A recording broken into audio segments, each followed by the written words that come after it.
Okay, so a growing HVAC shop can lose $500,000 a year before a single new lead even matters. And most owners have never done the math. They're probably spending money on Google ads, SEO, different agencies, lead generations, social, whatever. Call volume goes up, the team stays busy, margin barely moves. So in this video, I want to show you where that money is actually going, why marketing usually doesn't fix it, and the three numbers you need to look at before you spend another dollar trying to get more leads. I get why this happens. Every conference, every podcast, everyone says the same thing. More leads, more traffic, more ads, more top of funnel. So you do what everyone says. Let's say you spend $5,000 a month, maybe 10, maybe 20. The phone rings more, dispatch gets slammed, your guys start stay moving, and somehow profit still feels flat. So now you're working harder, running more calls, and not really keeping more money. That's a bad feeling, and usually has nothing to do with effort. It's because you're solving for volume before you're solving for leakage. So let me show you the math. Now, quick intro on who I am. My name is Gitis. I'm building Run-A-Call, which is an HVAC software for shops 1 to 20 techs doing $1 to $10 million. Flat rate, no contract, none of that bullshit. Built to show you the numbers most softwares buries. Okay, I'm not a tech, I'm a software founder. I run a small AI agency called Kunik. We don't work with HVAC shops, but that's me, okay? Now let's do the math. Okay, so the three numbers your software should show you immediately, okay? These are three numbers most owners should be able to answer in under 30 seconds. But from our conversations, they can't. Okay, number one is the callback rate. Now, industry average is somewhere around 8 to 12%, which means out of every 100 service calls, 8 to 12 of them turn into unpaid extra work. Number two is first time fix rate. So for residential HVAC service, most shops are somewhere around 65 to 75%. Which means that 1 out of every 4 calls is not getting fully solved on the first visit. And the last thing, point 3, service plan attrition. A lot of shops lose 30 to 40% of their maintenance plan customers every 2 years, which is brutal. Because service plan customers they're usually your best customers. They call first, they buy repairs, they replace systems through you, they refer you, they give you referrals. And when they leave, most shops don't even notice the real cost. Okay, so these are the three real numbers: callback rate, first time fix rate, and plan attrition.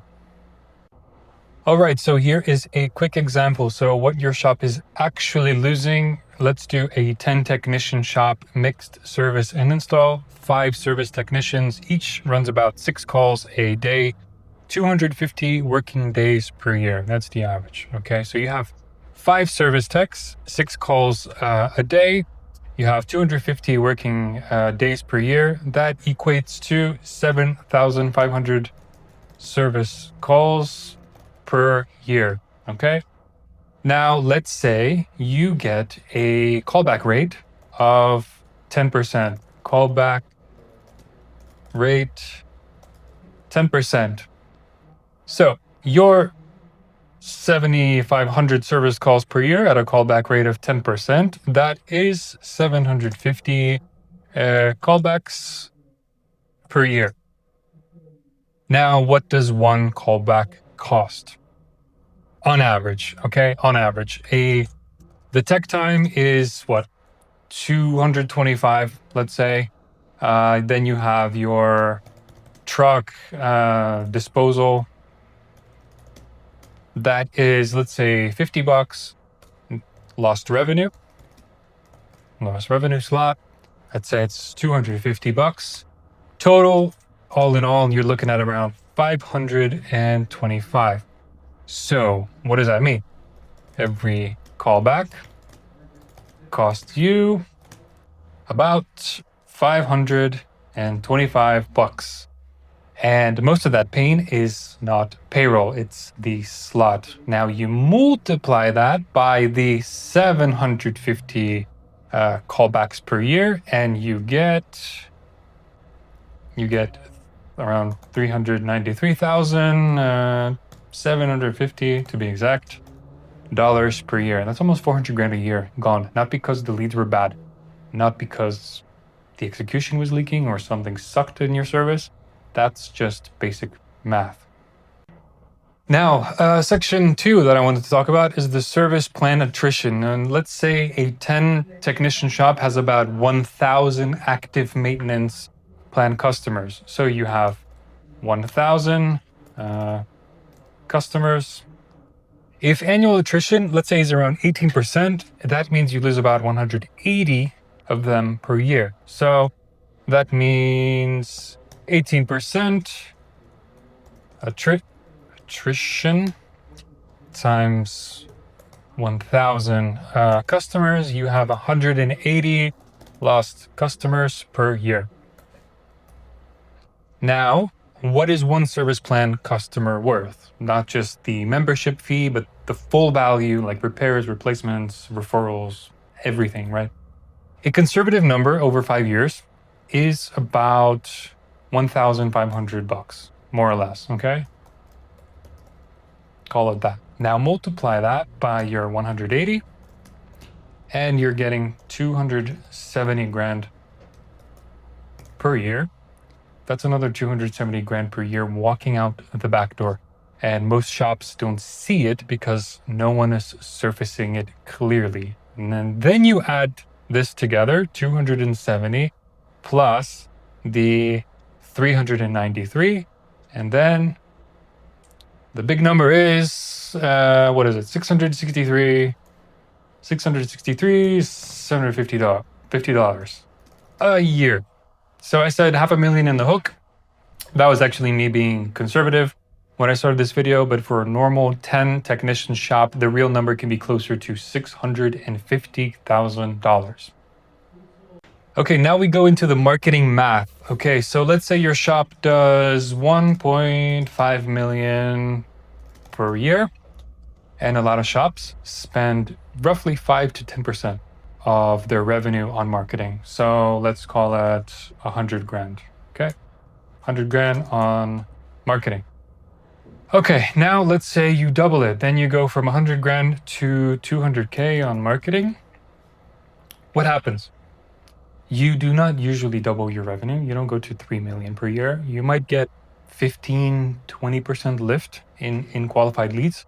And maybe that turns into 5 to 7% in revenue lift. Okay, so what does that look like? That means plus 15 to 20% leads is roughly 15 to 20% leads, roughly plus 5 to 7%. Now on a $1.5 million shop, that's something like 75K to, I don't know, 100K a year. Okay, so that's your revenue upside. And then what do you actually keep?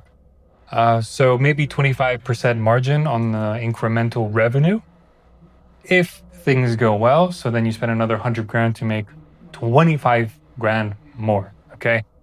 Yeah, the math does not lie.